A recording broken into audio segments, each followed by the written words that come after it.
Assalamu alaikum. Army Public School and College Khanewal. Here is your bio class. It's chapter number 12, Coordination and Control. The topic is spinal cord and peripheral nervous system. We have discussed about the brain, that is the first part of the central nervous system. This is the second part, that is the spinal cord, and it's a part of central nervous system. What is spinal cord? In this diagram given here, you can see this is the part of the brain. We have discussed about it, the three parts of the brain. Next to this brain is the spinal cord, which is present along your body here till the abdomen region, till here. Here you can see this also, it's the vertebral column that is having this spinal cord inside of it. This rod-like structure or thread-like structure is showing the spinal cord, and the extended parts are showing the vertebrae are present here. Fine. So what is spinal cord? It is a tubular bundle of nerves. You know that from this main spinal cord, peripheral nervous system originates, right? It's mean that many million of neurons are originating from this point, and they are going towards a different part of the body. So you can say that tubular bundle of nerves start from brain, right? It is starting from brain stem at the lower back and ends at the lower back. It's also have the layers just like the brain is covering the inside part with the layers, and that layer was the meninges. In the same way, these are present in the spinal cord. Next is the outer region of the spinal cord. The outer region of the spinal cord is made up of white matter, and the inner region is made up of gray matter. So basically it is having these two regions, outer region and inner region. Total are 31 pairs of spinal nerves are present here, which are mixed nerves. 2 roots of spinal nerves are also given here that I'm going to discuss in the next slide.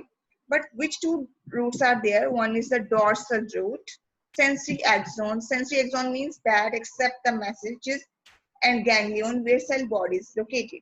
While the ventral root, axons of motor neuron, that is giving response back.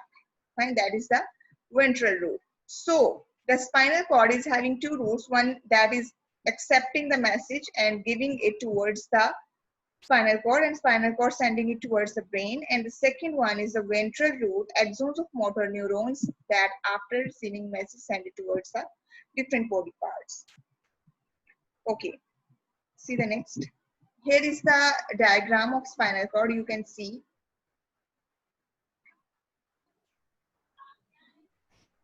let me tell you about it. Spinal cord and spinal nerves, how they are present. Okay, I told you about the 2 roots. One is the dorsal root, this one, right, and this one, it is the dorsal root. It is made up of sensory neurons also. You can see these are the sensory neurons of red colors are present here.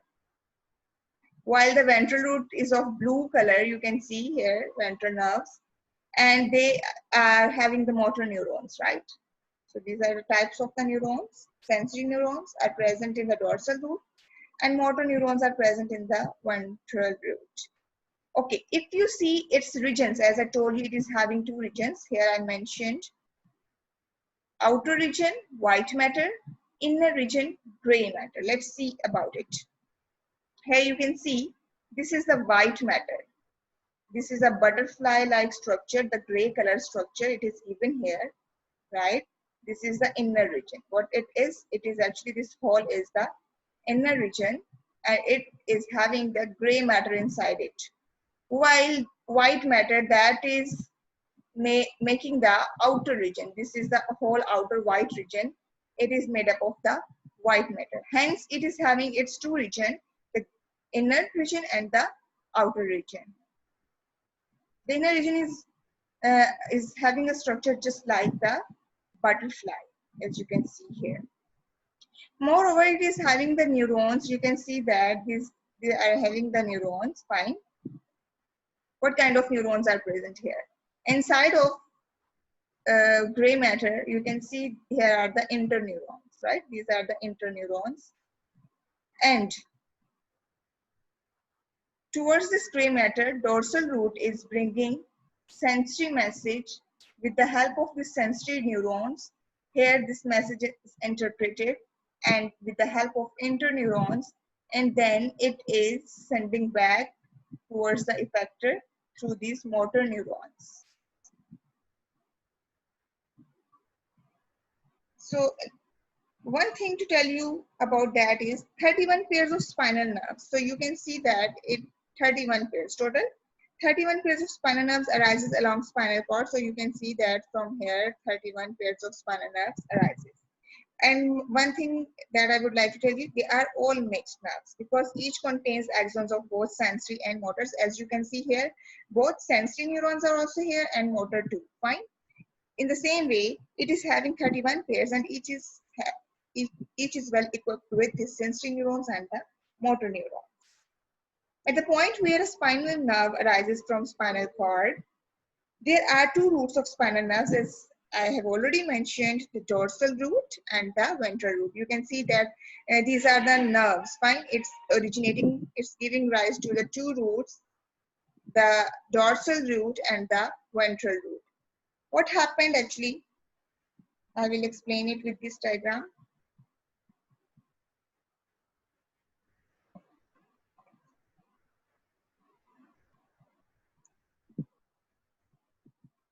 Okay, what is the function of the spinal cord? It is having two functions. Let's discuss them. It serves as a link between body parts. You can see that it serves as a link. Okay, let me tell you through this. This is a link in your between body parts. Like if you see your hand and your brain has this link in between them, and that is the spinal cord, right? Spinal cord transmits nerve impulse from body parts to brain. You're very right. You can say so because you know whenever any object you can touch or you can feel any stimulus, the touching stimulus from your environment, the sensory neurons give message to this brain stem that is the spinal cord, and it is giving it towards the brain. And brain, after interpreting the message, it is also sending it towards the effectors, and it is also done with the help of the neurons. Fine. Spinal cord also acts as a coordinator. So you can say that this is a spinal cord, it is a coordinator responsible for some simple reflexes too. Here were the two functions of the spinal cord. Next one is the peripheral nervous system. Yes, here you can see that after the brain and the spinal cord, the central nervous system ends. Now the peripheral nervous system starts, and it has its two parts. One is the cranial nerves. Cranial nerves that is originating from the cranium, right? These are the cranial nerves. And spinal nerves are those, cranial nerves are originating from the cranium part, the head skull part, right? And the spinal nerves are originating from the spinal cord. So basically peripheral nervous system is made up of these two types of nerves, cranial nerves and the spinal nerves. Peripheral nervous system consists of the nerves that branch out from the central nervous system and connect it to other parts of the body, also includes the cranial nerves. Somatic nervous system, conscious activities. It is also, as you know, that each and every function in your body is being controlled by these nerves because they are responsible to send message towards the brain. It's mean that it is having somatic nervous system and autonomic nervous system that is related to the conscious activities and unconscious activities. And the conscious activities like skin, skeletal system, these are the conscious. You can do it with your wish. Fine. And the autonomic nervous system, unconscious activity like your heart working. Can you control your heart working if you want to stop it to being beat? Can you stop it? No, you can't. The blood vessels you can't stop, and the glands working, even these are all unconscious activity. You cannot control them. So they are in the autonomic nervous system, and for this purpose, there are certain nerves given in your peripheral nervous system. Okay, what does the peripheral nervous system do? If you see that it is having different types of nerves, then what is the function of them? connects the central nervous system to the organ, limbs, and skin. Yes, it connects the central nervous system, its brain. Like nerves are connecting with the digestive system, right? And with the limbs and with the skin, they are sending all message towards the brain. So you can say that peripheral nervous system is a connection between the nervous system and the limbs, skin, etc., etc. Next thing, carries sensory and motor information to and from the central nervous system. Yes, obviously, it sends the message and sending towards the brain. First, message goes to this spinal cord with the help of sensory nerves, right? Which nerves? Here I showed you these spinal nerves. Fine, spinal nerve sending message towards the spinal cord and it is sending it towards brain. So you can say that it carries sensory and motor information to and from the central nervous system. Next thing, allows the brain and spinal cord to receive and send information to other areas of the body. Yes, regulates involuntary body function like heartbeat and breathing. So these all are the functions that are being proposed by peripheral nervous system. Okay, how the peripheral nervous system, how the cranial nerves and the spinal nerves are helping you to perform the peripheral nervous system activity. We are showing you the anatomy here. Just see, these are the muscles, the skin is touching some stimuli. Now the stimuli is sensed by the sensory nerves and it is sending towards the, these are the sensory nerves, which is the part of the cranial nerves, right? It is going towards the spinal cord. I have shown you the internal structure of spinal cord where the butterfly-like structure was here. This is the when dorsal root, fine, it is sending message, the interneurons read it and sending it back towards the body, right? And this is done by the ventral root. Here you can see the effectors receive the message and they will further perform the function. So this meanwhile way is the is of peripheral nervous system where the cranial nerves are present. Okay, it was all about the peripheral nervous system. So human have 12 pairs of cranial nerves and 31 pairs of the spinal nerves. Here I mentioned, sorry, this one. Cranial nerves are 31 in numbers and 12 pairs of spinal nerves are present here. On the other hand, all spinal nerves are mixed nerves.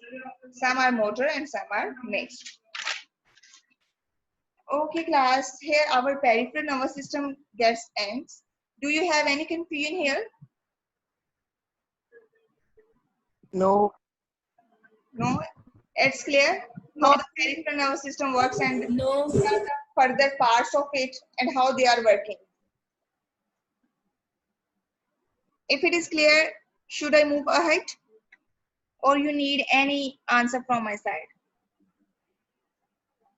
Let's clear if there is any question in your mind. Any query, please? No, ma'am. Okay. Okay, see the next one, that is the somatic nervous system, which is a part of peripheral nervous system. Fine. Okay, what is the somatic nervous system? As I already give you a brief view of somatic nervous system, conscious activities, skin skeletal system that is being in your control is known as the somatic nervous system. Made up of sensory nerves and motor nerves. Here are two nerves which are responsible to perform the activity of this somatic nervous system. Sensory nerves carry impulses message from the body's sense organs to central nervous system. Motor nerves carry message from the central nervous system to the muscles. To some degree, the somatic nervous system is under conscious control. It means it's voluntary. And other function to the of the somatic nervous system is a reaction called a reflex. Yes. Whatever the reaction you are giving after receiving any information through the sensory nerves, that reaction will known as the reflex. Fine. Like if you are touching an hot object, what your sensory nerves sense the message that this object is hot, you need to leave it. What your brain send the message after interpreting such sensory nerves? It says that just leave it. And what the reaction that you're giving here is a reflex. Next is the autonomic nervous system class. So what is the autonomic nervous system here?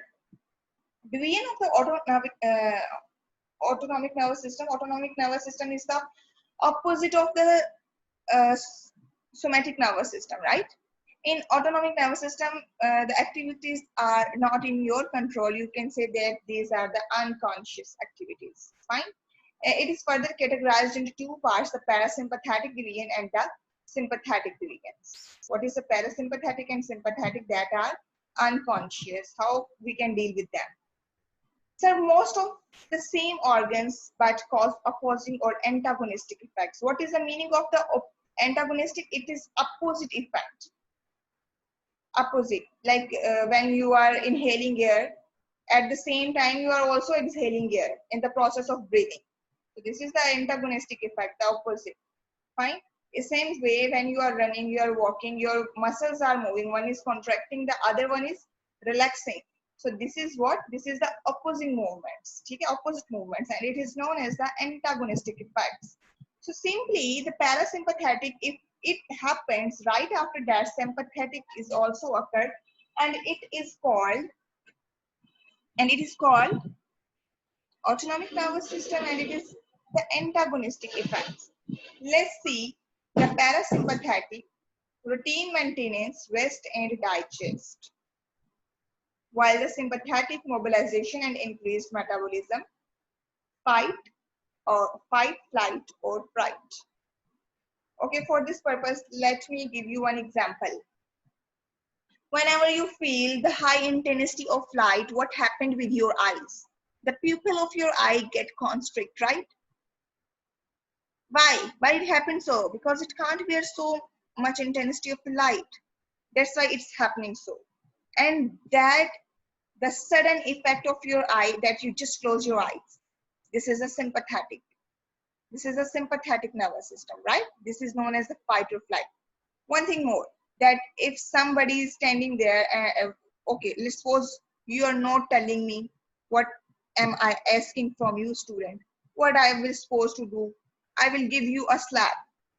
As you see that teacher is going to slap you, you just put your as teacher has slapped you, just put your hand on your face. This is your sudden reaction, right? And what it is? It is the sympathetic nervous system, that is fight or flight. That is a sudden reaction of you. Right after that, there is a reaction also which is opposite of it, that is antagonistic of it, and that is the parasympathetic. Right after that, when you see that light intensity is low now, what you do? You just open your eyes.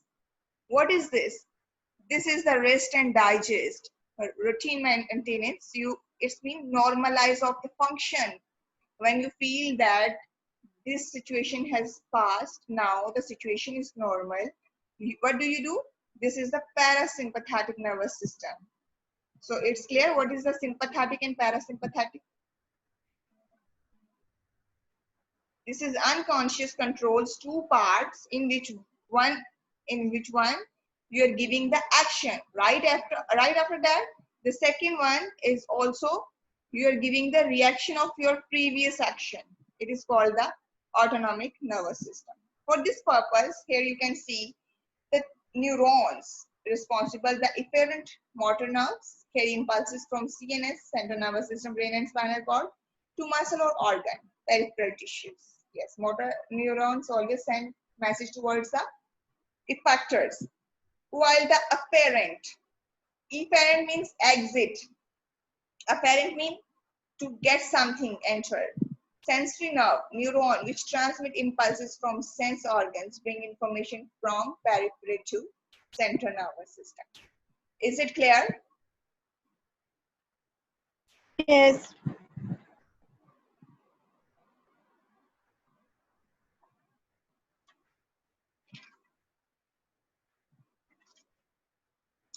This is very important topic, the autonomic nervous system and the peripheral nervous system.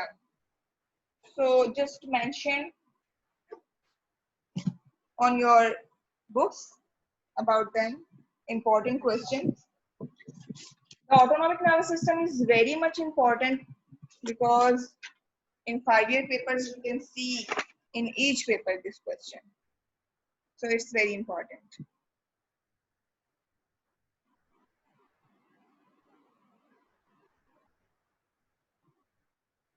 Anything that you want to ask?